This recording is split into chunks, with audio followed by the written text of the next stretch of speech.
Kisah dimulai di ruang pengadilan, di mana kita akan diperlihatkan sang lelakon kita yang begitu dicintai oleh kalian. Dia adalah Pox tidak pakai lem ya. Pox tampak dalam kondisi cedera akibat terlibat dalam aksi penggerbekan barang harum sebelumnya. Saat ini, ia tengah menghadiri persidangan sekaligus memberikan kesaksian mengenai penggerbekan yang dilakukan di lokasi penyimpanan senjata ilegal.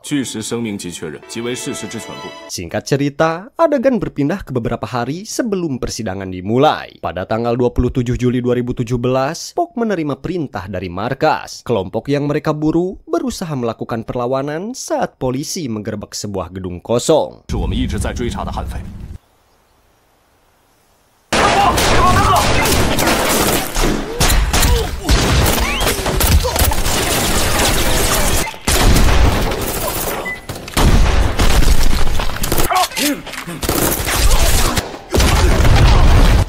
Ya, puluhan gangster lengkap dengan pakakasnya langsung menyerang pihak kepolisian. Namun, Pox yang bernyali besar dan tidak merasa keeng sedikit pun menghadapi mereka tanpa gentar. Dengan sisa-sisa bela diri Wing Chun yang sebelumnya sempat membintangi film Ip Man, Pox bertarung sengit. Ia mengombinasikan pertarungan jarak dekat layaknya seorang John Wick.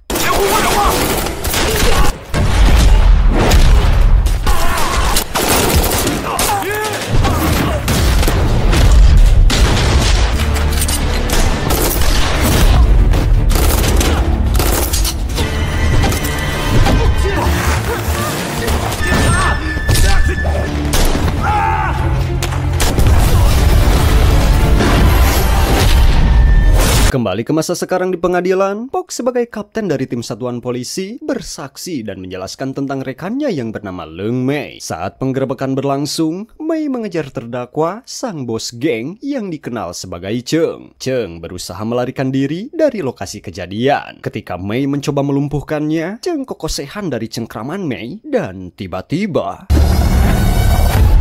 Ya, akibat kejadian itu, Pox akhirnya mengalami cedera. Sementara itu, di persidangan, Cheng berhasil membangun opini yang terdengar masuk akal, sehingga pengacaranya pun membenarkan pernyataannya. Sang pengacara bahkan membantu menjelaskan bahwa Cheng berada di tempat itu bukan sebagai ketua geng, melainkan hanya seorang YouTuber yang kebetulan sedang membuat konten di TKP tersebut. Namun, jaksa yang mendengar kebohongan itu langsung menepis pengakuan dari pengacara Cheng. Jaksa menegaskan bahwa tim penyelidik tidak menemukan peralatan video atau foto di TKP. Dengan bukti yang ada, jelas bahwa terdakwa memberikan kesaksian palsu. Persidangan semakin tegang, pengacara Cheng yang sudah disogok dengan cicis berusaha membalikan fakta yang sebelumnya disampaikan oleh jaksa penuntut. Ia juga menyatakan bahwa ke-10 tersangka yang ditangkap mengaku tidak mengenal kliennya. Dengan pengakuan tersebut, menurutnya sudah jelas bahwa kliennya tidak ada kaitannya dengan kasus ini. Pada akhirnya, Cheng berhasil bebas dari jeratan jeruji besi. Di sisi lain, Pox yang sejak tadi menghadiri persidangan merasa kecewa dengan putusan hakim dan lemahnya jaksa penuntut. Ia keluar dari ruangan sidang sambil bertanya-tanya mengapa hukum di negara Konoha begitu patuh terhadap cuan.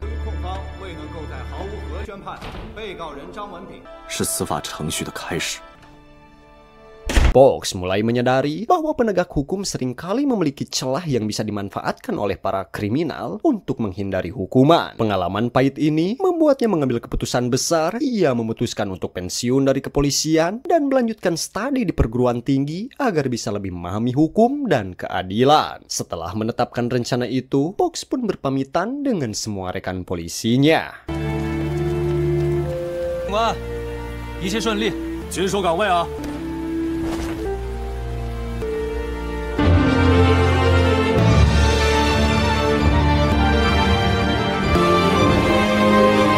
7 tahun kemudian, setelah menyelesaikan pendidikan hukum, Pox kini bekerja di Departemen Kehakiman menangani kasus penuntutan. Ia bertekad untuk memperbaiki sistem penegak hukum di Hong Kong agar lebih adil dan transparan. Pada hari pertamanya bekerja, Pox terlihat sedang berdiskusi dengan rekan-rekannya mengenai sebuah kasus pembunuhan yang dilakukan oleh seorang wanita. Dalam diskusi tersebut, ia memberikan sudut pandang yang berbeda serta menjelaskan metode pembunuhan yang digunakan. Sebagai seseorang yang telah berpengalaman di kepolisian, kemudian, Pok memahami detail teknis dalam sebuah kejahatan. Ia kemudian mengambil pulpen dan mulai memperagakan bagaimana pembunuhan itu bisa terjadi. 我有另外一个看法，但是嫌疑人是左撇子，不是不行，但不方便。这个死者呢，是一个200多磅的男人，很有可能是另有其人。 Semua rekan kerjanya memahami dan mengagumi kecerdasan Pok. Tak lama kemudian, ia dihampiri oleh pengawas magang yang bertugas membantu pegawai baru di kejaksaan. Namanya Baoding, tapi mari kita sebut saja Mading. Pok dan Mading kemudian bekerja sama dalam misi pertamanya yang berhubungan dengan perdagangan garam lakna. Kasus ini melibatkan seseorang bernama Mak. Kita kemudian diperlihatkan seorang kurir paket yang tengah mengantar barang haram ke rumah Mak. Saat Mak hendak mengambil barang itu, tiba-tiba... 这是我的委任证，我们怀疑你。施主，那我的信，我不知道。 Ya, Mak langsung digerebek oleh polisi yang sudah lama menyelidiki kasus tersebut. Sementara itu, Mading dan Pok tengah berbincang mengenai penggerebekan itu mulai dari penangkapan Mak hingga saat ia dibawa ke kantor polisi. Saat diinterogasi, Mak bersikeras bahwa dirinya hanya meminjamkan alamat kepada terdakwa kedua dalam kasus ini, seorang pria bernama Chan. Polisi pun menemukan barang haram di kediaman Chan, memperkuat dugaan keterlibatannya. 案中第二被告陈国荣，我要请律师。而警方在陈国荣家中本来是人赃并获。 Setelah kedua terdakwa ditewak selama 3 bulan, Mading memberitahu Pox bahwa Mak tiba-tiba mengubah kesaksiannya. Kini, ia mengaku tidak pernah meminjamkan alamatnya kepada Chan. Pox mulai mencurigai Mak, meskipun ia tidak memiliki catatan kriminal, kesaksiannya yang berubah-ubah menunjukkan bahwa ia berbohong. Sementara itu, Chan memiliki sejarah kriminal terkait barang haram, dan yang jelas polisi menemukan narkoboy di rumahnya. Menyadari hal ini, Pox berencana untuk menuntut kedua tersangka tersebut. Namun, Mading tidak setuju dengan rencana Pox. Ia mengingatkan bahwa jika Pox ingin melanjutkan kasus ini, ia harus meminta persetujuan dari jaksa Yang, atasan mereka. 都需要经过阳官同意才可以做。 Sementara itu, di ruang interogasi, Mak didatangi oleh pengacara Li dan asistennya, sebut saja Opak biar gampang ya, si Opak. Nah, mereka berdua berjanji akan membantu Mak memenangkan kasus ini, tetapi dengan satu syarat, Mak harus mengakui bahwa barang haram itu adalah miliknya. 现在认罪可以减刑3分。李律师给你的意见是最好。为什么我要认罪坐牢？ Nah, dari sini mulai terasa ada sesuatu yang janggal. Oh ya, buat kalian yang lagi nonton, jangan lupa like, komen, dan subrek ya, biar paham alur ceritanya. Mak yang mendengar ucapan pengacara Li langsung atoh kacida. Ia begitu yakin bahwa jika mengikuti saran pengacaranya, hukumannya akan dikurangi. Tanpa berpikir panjang dan dengan sikap yang gebloh, ia menyetujui kesepakatan itu dan menandatangani berkas pengakuannya. 我们首先要做的，改为认罪。但如果劫仔出庭求情， Di saat yang bersamaan, Chan juga berada di ruang interogasi. Berbeda dengan Mak, ia memilih menyerahkan kasusnya sepenuhnya kepada pengacaranya. 那我应该怎么配合你啊？就你借用他的地址收货。 Singkat cerita, saat Li dan Opak hendak pulang, mereka menghampiri Pox dan Mading. Dengan nada santai, Li memberitahu bahwa klien mereka, Mak, telah mengakui kesalahannya. Pox yang mendengar hal itu langsung merasa ada kejanggalan. Ia mulai berpikir ada sesuatu yang tidak beres dalam kasus ini. Tak ingin membiarkan rasa penasarannya begitu saja, Pox bertanya kepada mereka berdua, bukankah ini terdengar tidak masuk akal? Sebagai pengacara, seharusnya kalian membela klien kalian mati-matian. Tapi, kenapa justru bersikap seolah-olah tidak peduli? Pox kemudian menambahkan bahwa Chan, terdakwa kedua, memiliki catatan kriminal terkait penyalahgunaan narkoboy. Sementara Mak tidak pernah terlibat kasus apapun sebelumnya. Jika begitu, mengapa justru Mak yang dijadikan kambing hitam? Pox pun menegaskan bahwa tindakan mereka justru semakin memberatkan Mak sebagai kliennya. Saat mereka berempat masih sibuk adu bacot dan adu gagasan, tiba-tiba kepala jaksa Yang datang. Yang mengejutkan, Yang tampak sudah mengenal dekat kuasa hukum Mak, yaitu Li dan Opak. Yang mendengar perdebatan itu justru menyetujui pernyataan Li dan Opak. Dengan nada tenang, ia berkata bahwa pengakuan bersalah dari terdakwa adalah hal yang bagus karena dapat menghemat waktu dan biaya persidangan. Thank you。 You're welcome。那检控守则，所以我不想浪费时间。OK，开庭。Singkat cerita, tibalah waktunya persidangan Mark. Box dan Mading hadir sebagai jaksa penuntut yang bertugas memastikan jalannya sidang berlangsung adil. Di hadapan Hakim Agung, sesuai dengan rencana sebelumnya, Lee dan Oppa kembali menegaskan bahwa Mark sebaiknya mengaku bersalah demi mendapatkan keringanan hukuman. Akhirnya, dengan yakin, Mark mengatakan kepada Hakim, "Saya mengaku bersalah." Mendengar pengakuan itu, Hakim memutuskan bahwa vonis untuk Mark akan ditetapkan pada sidang berikutnya.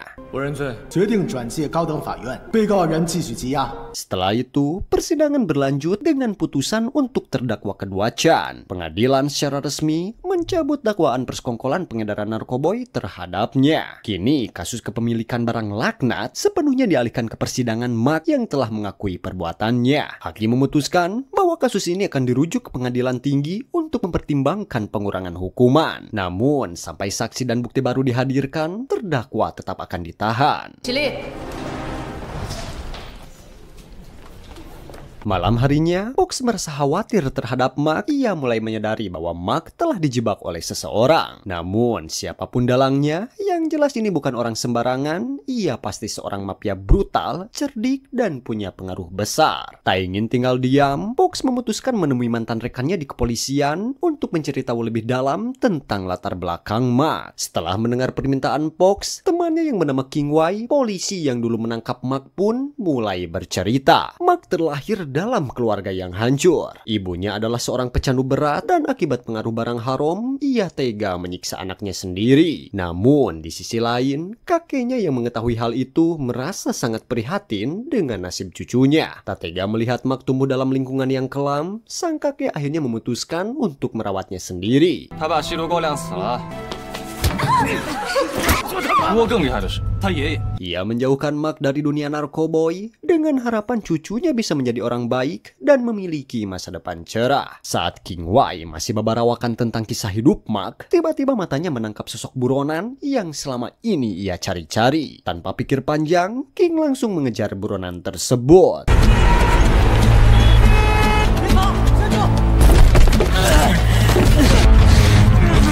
Setelah aksi kejar-kejaran yang menegangkan, akhirnya ia berhasil memborgolnya. Melihat teman mereka ditangkap, para gangster langsung mengambil senjata. Tanpa banyak pikir, mereka menyerbu King memicu perkelahian sengit.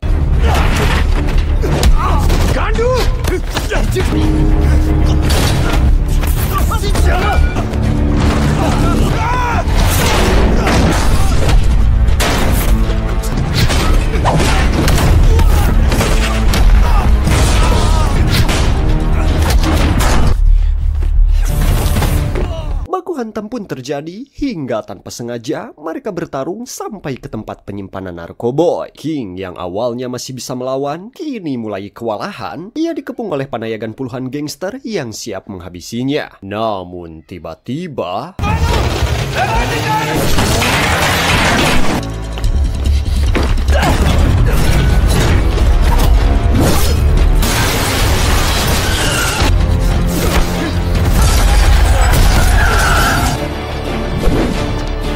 Tepat sekali, lalakon kita datang tepat waktu. Box muncul di tengah kepungan dengan penuh percaya diri. Tanpa banyak bacot, ia langsung melemparkan sebuah tongkat ke arah King, memberikan kesempatan rekannya itu untuk mempertontonkan aksi seni bela diri kepada kalian yang menonton film ini.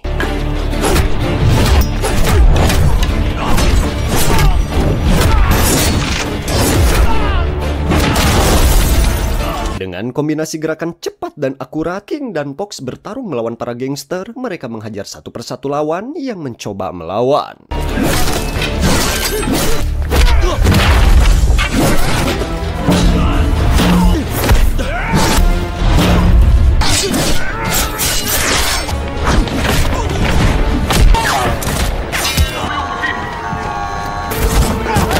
Pada akhirnya, unit Satuan Khusus Narkoboy yang sudah lama mengawasi kelompok ini tiba di lokasi. Pemimpin Satuan Khusus ini mendekati Box dan berkata, "Kami sudah lama mengawasi pergerakan para pengedar ini dan sepertinya kami cukup beruntung hari ini." Ia kemudian menunjukkan barang bukti tumpukan narkoboy yang disembunyikan dengan rapi di dalam babatok kalapa. Di dalam penjara, Mark merasa sangat tertekan. Ia tidak terbiasa dengan kehidupan di balik jeruji besi. Setiap hari, para tahanan senior terus membuli dirinya, membuat hidupnya semakin menderita.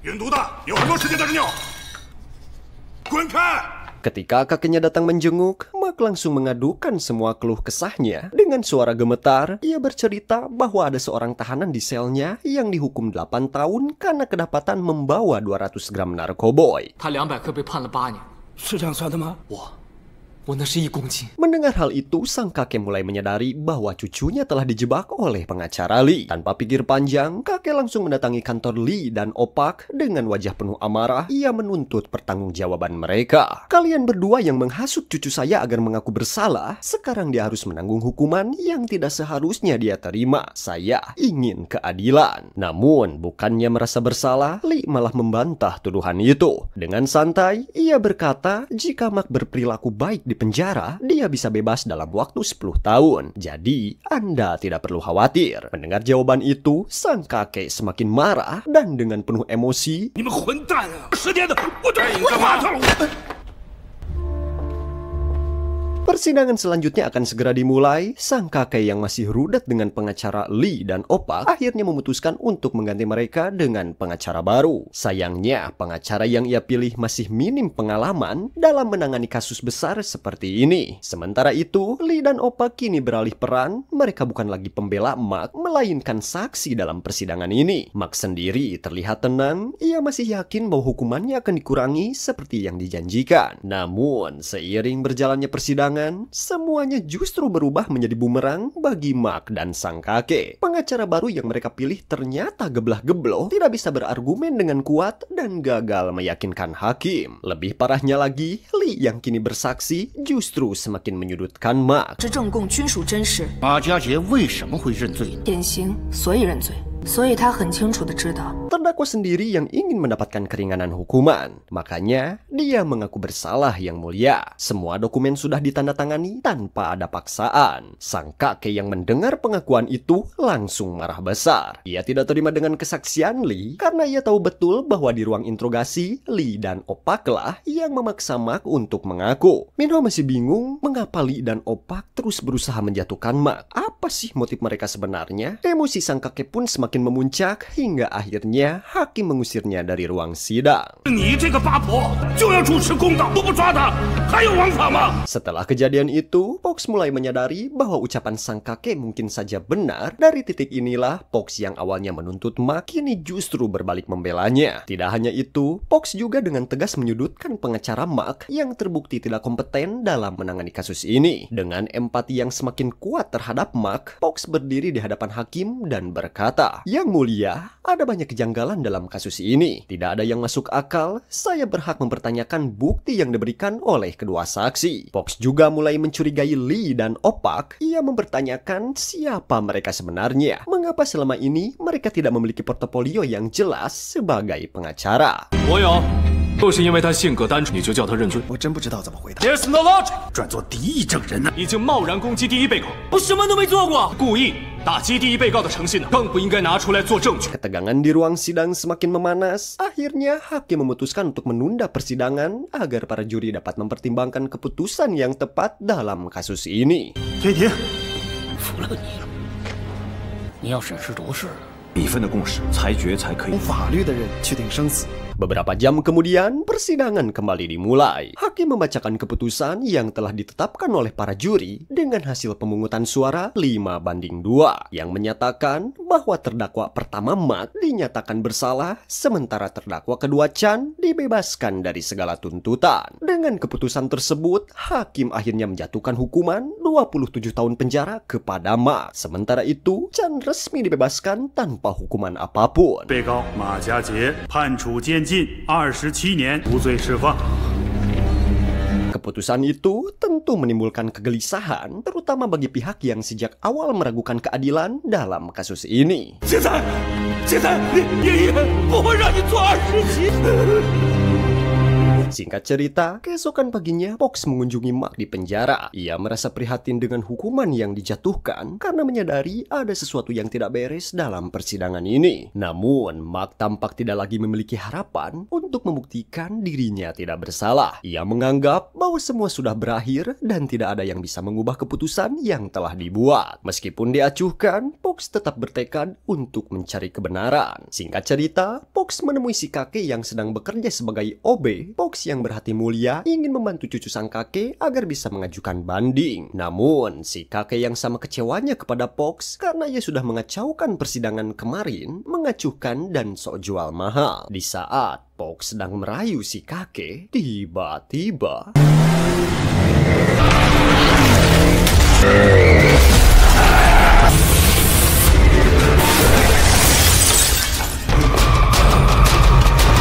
ya, ada seorang pria misterius yang mencoba menghabisi nyawa si kakek. Beruntung, Pox berhasil menyelamatkannya. Namun, si pria misterius masih bersikeras untuk melanjutkan aksinya, yang pada intinya orang itu berusaha ingin mengkojorkan si kakek demi tidak terlaksananya proses banding.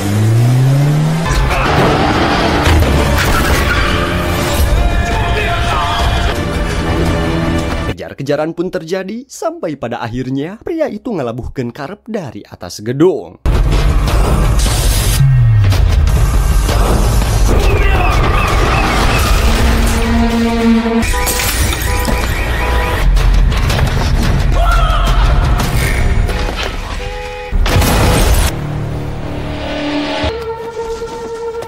Begitu di luar Nurul, pria misterius itu tidak kojor setelah menjatuhkan diri. Entah siapa dia, kemungkinan pria itu adalah utusan mafia brutal. Biar kalian tidak bingung, pantengin terus ya. Setelah kejadian peneroran itu, Pox kemudian melapor bersama si kakek ke kantor polisi. Mendengar itu, King memberikan informasi terkait penyerangan tersebut. Si kakek sebelumnya sudah mengajukan banding ke pengadilan, jadi King menduga bahwa penyerangan ini ada hubungannya dengan banding tersebut. Kemungkinan besar, hal ini terkait dengan firma hukum milik pengacara Opak dan Lee. King meminta Pox untuk lebih berhati-hati ke depannya karena ia menduga bahwa kasus yang sedang Pox tangani ini berhubungan dengan kasus narkoboy yang baru-baru ini mereka tangani. Sebagai bentuk terima kasih, kakek pun mengajak Pox ke rumahnya yang berada di kawasan kumuh. Melihat kondisi kehidupan kakek yang sangat sederhana, Pox semakin yakin bahwa Mark tidak bersalah dan ada sesuatu yang tersembunyi di balik kasus ini. Pox kemudian bertanya kepada kakek bagaimana Mark bisa mengenal pengacara Lee dan Opak. Ternyata mereka dikenalkan oleh bos restoran tempat Mark bekerja. Pada saat itu, Lee menawarkan bantuan hukum secara gratis karena mengetahui bahwa Mark tidak memiliki uang. Kakek dan Mark pun akhirnya menerima tawaran tersebut tanpa menyangka bahwa keduanya malah menjerumuskan Mark ke dalam masalah yang lebih besar. Setelah menceritakan hal itu, kakek beranjak ke dapur untuk menyiapkan minum. Di sisi lain, Pox yang merasa tersentuh, baper, kasihan, empati, serta patut dikasihani, berniat untuk bersodakoh kepada sang kakek. Ia pun diam-diam menyelipkan sejumlah uang di antara lipatan koran yang tergeletak di meja.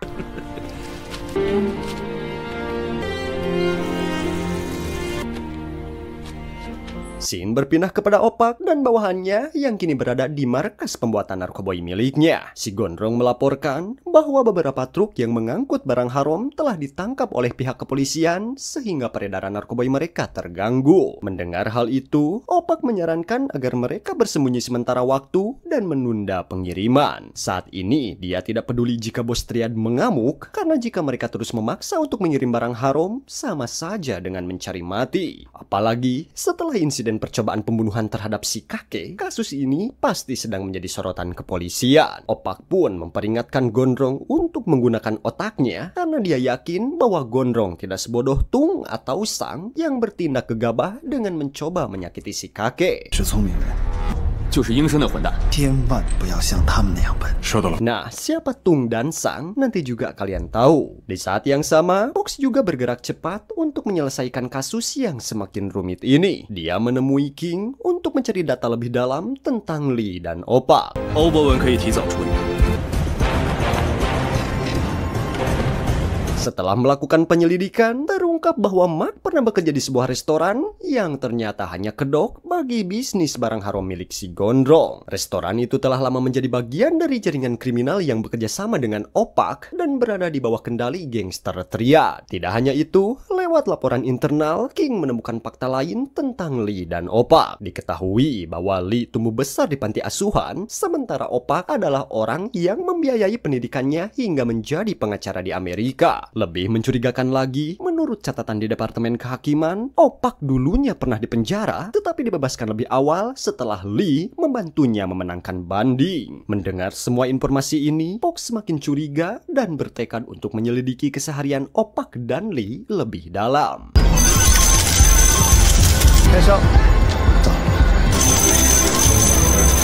合法的奸夫淫妇，坐过几次牢。 Setelah melakukan penyelidikan lebih lanjut, Mading akhirnya menyimpulkan bahwa ini sudah cukup jelas dua sejoli ini adalah penipu ulung. Mereka sering menggunakan dokumen dan KTP palsu untuk menutupi jejak mereka, serta terlibat dalam berbagai tindakan kriminal. King pun menambahkan informasi mengejutkan, menurut pihak penjara, Opak bukan hanya sekedar narapidana biasa. Selama berada di penjara, dia belajar hukum dengan tekun. Setelah dibebaskan, dia tidak berhenti melakukan kejahatan, tetapi justru melakukannya dengan cara yang lebih rapi dan sesuai SOP. 很努力学法律，每次都能自己打一关，出狱之后照样还走。拿你浪水就是抽2支，我能搞得定。 还可以对人讲法律。 Dan ya guys, tak hanya itu, Opak juga memiliki banyak koneksi dengan tokoh-tokoh brutal dan berjiwa adrenalin yang berpengaruh di dalam penjara. Salah satunya adalah orang yang secara pribadi pernah Pox tangkap di Kamboja, tangan kanan Sang yang sebelumnya menyerang si kakek tempo hari. 有个肾亲手抓的，奸夫宅女少。 Setelah Minho ngabacot panjang lebar tentang huru-hara hukum ini, kita akan diperlihatkan jejeduk dari bos besar geng Triad. Dia adalah Sang Dantung yang memakai jaket kuning. Dua pemimpin berbahaya tengah mengadakan rapat harom bersama para panayagannya. Di antara mereka juga hadir Ying, tangan kanan Sang, yang terkenal sadis dan tak kenal ampun. Saat itu, Sang marah kepada Opak, menuntut pertanggungjawaban atas kehilangan narkoboy yang diselundupkan di dalam babatok kalapa. Barang haram senilai 50 juta yang kini telah disita oleh polisi. Tung dengan tiisnya menyodorkan palu ke arah Opak. Dia memberi isyarat bahwa Opak harus membayar harga atas kegagalannya. Tanpa pilihan lain, Opak terpaksa menuruti perintah. Dengan tatapan kosong, dia melayangkan palu ke arah salah satu anak buahnya, menghukumnya sampai kepeng.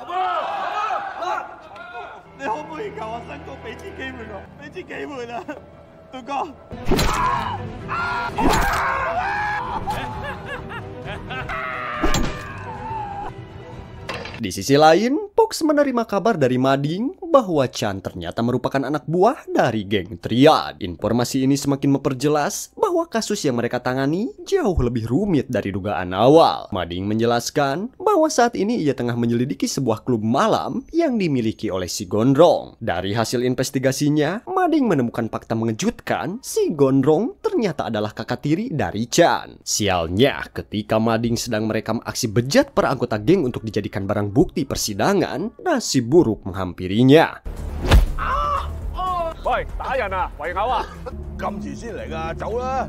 Tepat sekali, Pox muncul di saat yang kritis. Dengan sigap ia menyelamatkan Mading yang sudah hampir menjadi bulan-bulanan para preman. Namun, ketika mereka berdua hendak melarikan diri, para gangster tiba-tiba saja melemparkan botol ke arah mereka.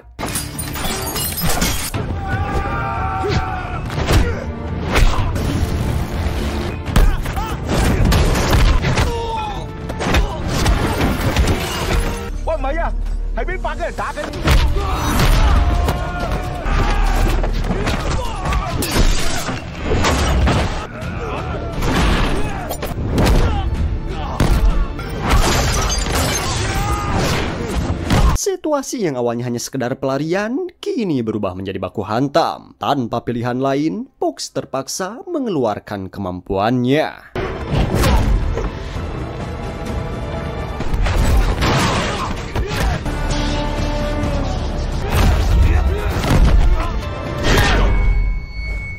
Beberapa saat kemudian, Pox tersadar dari pingsannya dan mendapati bahwa ia telah diselamatkan oleh King. Saat itu, pasukan kepolisian sudah tiba di TKP dan mulai memeriksa klub tersebut. King pun menyadari bahwa semua pasukan si Gondrong meminta pengacara dari firma hukum milik si Opak. Hal ini semakin memperkuat dugaan bahwa Opak memang memiliki keterkaitan erat dengan si Gondrong. Dengan bukti yang sudah cukup, Pox, Mading, dan King pun yakin bahwa mereka bisa mengajukan banding. Keesokan paginya, dengan penuh semangat, Pox menemui si kakek di warteg terdekat untuk menyampaikan informasi penting terkait pengajuan banding. Mendengar kabar tersebut, si kakek sangat senang dan berterima kasih atas dedikasi Pox kepadanya. Dalam kesempatan itu, Pox juga meminta agar si kakek bersedia bersaksi di pengadilan. Setelah selesai ngahuap, Pox meminta izin untuk ke toilet karena kabebeng yang ngompol. Namun tiba-tiba...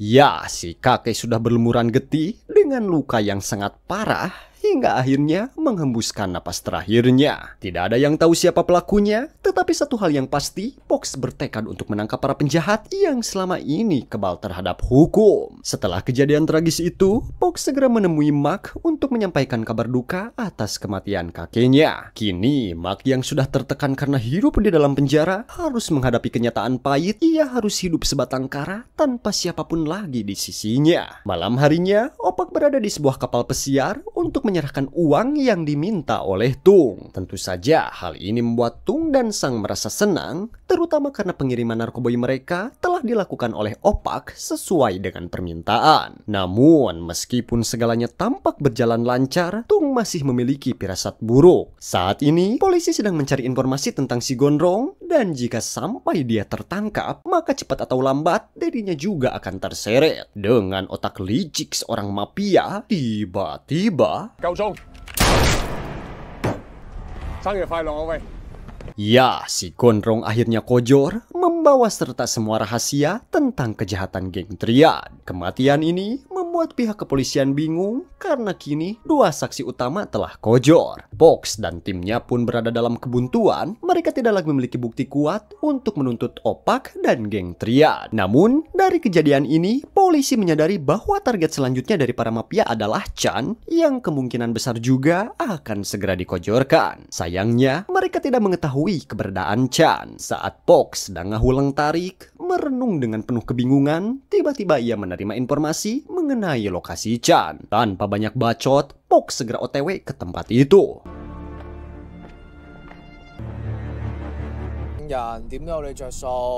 Dalam perjalanan, Pox meminta Chan untuk menjadi saksi polisi, sebuah langkah yang tentunya sangat menguntungkan. Ternyata, sebelum kematiannya, si Gondrong telah menyerahkan semua bukti kepada Chan. Bukti tersebut dapat membuktikan bahwa Opak adalah dalang dari semua kejahatan ini. Namun, di tengah pembicaraan itu, tiba-tiba...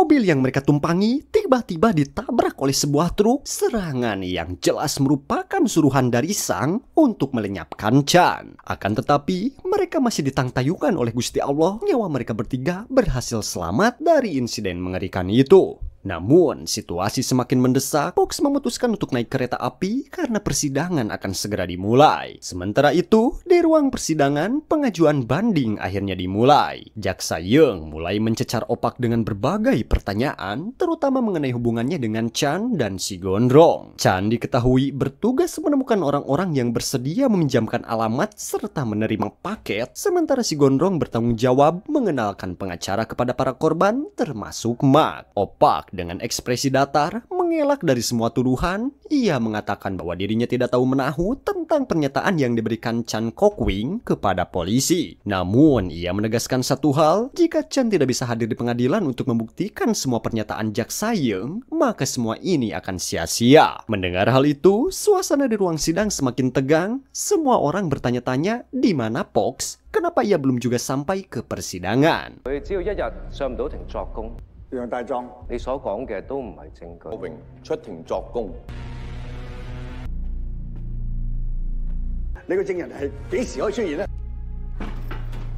Di sisi lain, Pox dan Chan akhirnya tiba di dalam kereta. Akan tetapi sayang 1000 kali sayang, para panayagan geng Triad sudah tersebar di mana-mana, siap menghadang mereka. Pox yang menyadari situasi genting ini segera bersiap. Ia kembali mengeluarkan jurus Wing Chun yang sudah mengakar dalam dirinya. Pox bertarung mati-matian untuk melindungi saksi. Ia tidak mau kejadian tragis seperti yang dialami kakek Mak Kojor terulang kembali.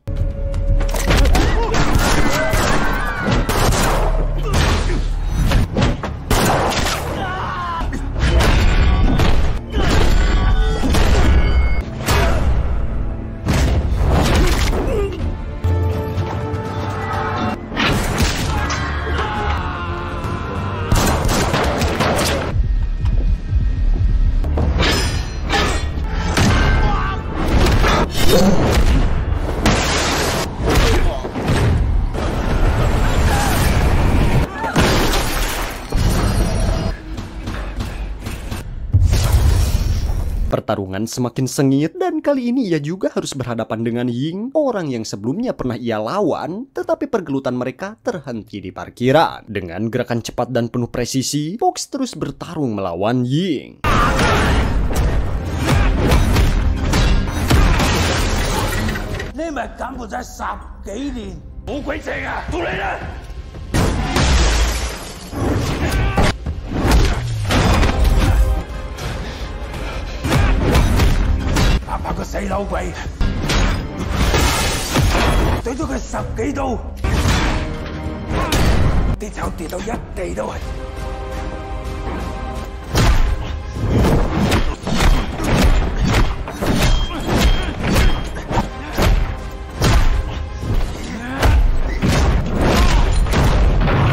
Hingga akhirnya, sebuah hantaman telak dari Pox membuat kepala Ying babak belur, babatoknya bocor. Ying akhirnya mengakui sesuatu yang mengejutkan. Ia berkata bahwa selama ini, ia memang sudah lama menyimpan dendam kepada Pox. Semua berawal dari peristiwa di Kamboja beberapa tahun lalu, saat Pox menangkapnya bersama Sang. Namun, pengakuan yang lebih mengerikan pun terungkap. Ying mengaku bahwa dialah yang telah mengkojorkan kakeknya Mak pas di warteg. Mendengar hal itu, darah Pox langsung mendidih, kemarahannya memuncak, genggaman tangannya semakin erat, dan tanpa pikir panjang, ia pun...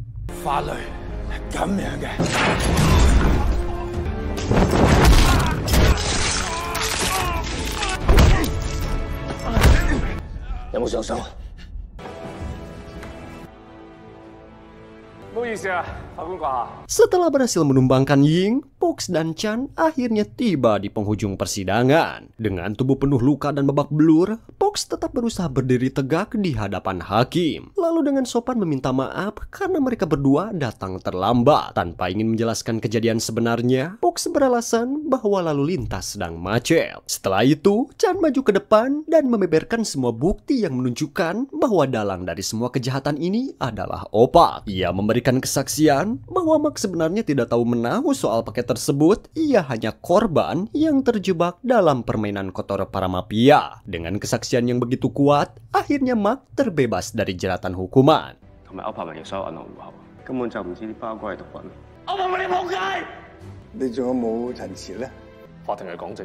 Setelah semua fakta terbongkar, hakim memberikan izin kepada Pox untuk menyampaikan pesan terakhir. Pox mengambil napas dalam-dalam, menatap seluruh ruangan sidang, lalu berkata, "Tak ada sistem peradilan yang sempurna. Setiap sistem memiliki celah, dan sayangnya celah itu sering dieksploitasi oleh individu-individu yang berniat jahat. Ketika kita membiarkan orang-orang yang tak bersalah menjadi korban dari celah-celah ini, seperti dalam kasus Mak kali ini, hanya satu saja keputusan yang salah bisa menghancurkan satu keluarga. Itulah sebabnya kita tidak bisa menoleransi kesalahan dalam menegakkan keadilan. Keputusan yang salah tidak boleh terjadi di hadapan kita." Setelah itu, tim kepolisian bergerak cepat untuk menangkap para mafia dan menyita semua barang haram yang mereka miliki.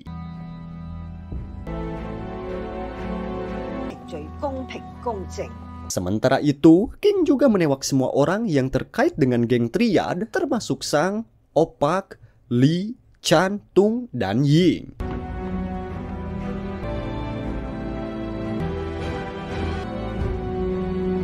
Dengan berakhirnya kasus ini, Fox tidak berhenti di situ.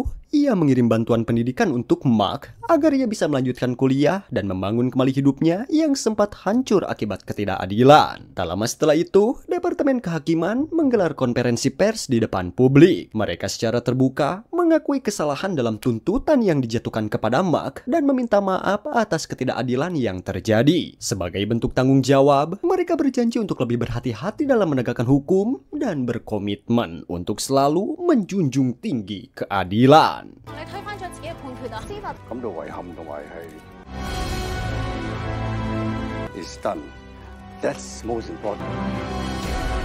Tamat. Ya, akhirnya keadilan telah ditegakkan. Lee, Chan Tung Ying, dan Opak berhasil ditangkap, membuktikan bahwa kejahatan tidak akan pernah menang selamanya. Fox, Ma Ding, King, dan sang kakek telah berjuang mati-matian untuk menangkap kebenaran, dan kini Mark punya harapan baru untuk mendapatkan kebebasan. Namun, pertanyaannya, apakah ini benar-benar akhir? Ataukah masih ada rahasia yang belum terungkap? Bagaimana menurut kalian? Apakah keadilan sudah benar-benar ditegakkan? Atau mungkin ada bagian dari cerita ini yang masih bikin gregetan? Tulis ya pendapat kalian di kolom komentar. Pokoknya komentar terbaik akan Mimin tampilkan di video selanjutnya. Jadi, jangan ragu untuk berbagi pemikiran kalian. Like, share, dan subscribe biar kalian gak ketinggalan cerita seru berikutnya. Saya Minho, sampai ketemu di alur cerita film berikutnya.